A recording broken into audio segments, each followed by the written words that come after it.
think we got to focus here on what has been happening with the supply of water up until the start of the pandemic, and then did it worsen because of the pandemic.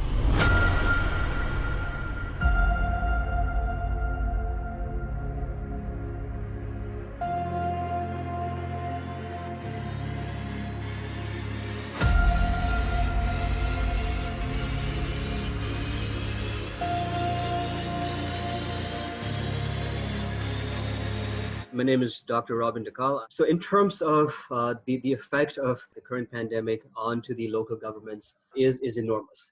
The Hialeah plant serves portions of the city of Hialeah and Miami Springs. Typically, we have about 30 million gallons a day flow between the plants from Preston to Hialeah out to customers. All the filter controls are manual here. Most of the newer water plants, this is a whole automated system.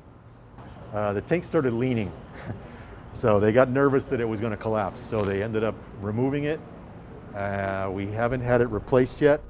The only impact in terms of the production process is that there's reduced hours and reduced number of employees. Very minor staffing issues, maybe a little slight increase in overtime to cover people that have had to quarantine. The fluoride content going out into the system is 0.7 parts per million, which is the ideal dosage. If you get higher dosages than that, it can continue to fight cavities, but it will also affect, you start getting mottling and discoloration on your teeth. It's not a harmful dose, much higher than that, maybe 2 parts or 4 parts per million or more, can be bad for your health. The commercial use of water, the commercial use of electricity is down throughout the U.S. And so what that means is that these utility companies are not making as much money. Their profit margin has gone down a whole lot, and because of that, the local and the state governments are making less money in terms of their tax revenue. Like every plant, it is designed with certain redundancy that allows you to take,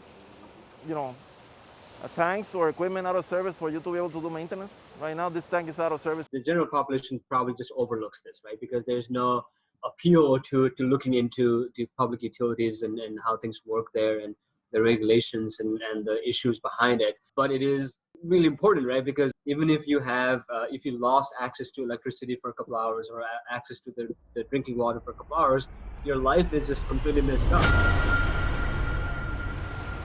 When this all started, I didn't imagine that it would get so difficult.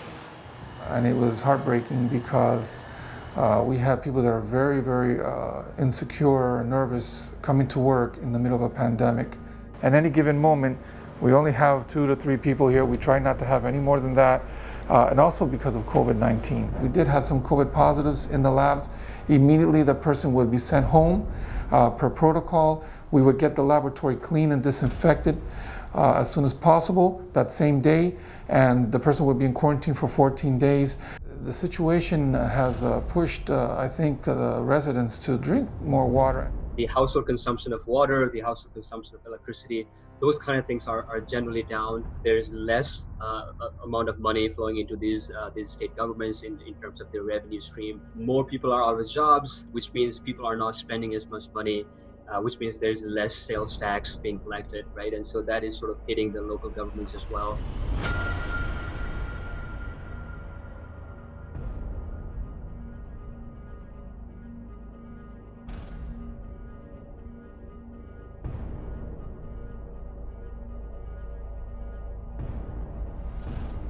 Yes, you're trying to stop the spread of the virus, but at the same time, you're also slowing down your own revenue stream.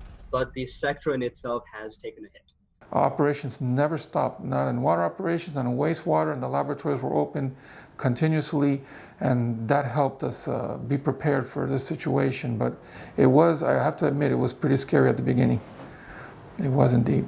If there's any sort of disruption in the utility, any sort of disruption in the water supply, the circulation of water into people's homes, then people were going to have to find other ways, other means to get water.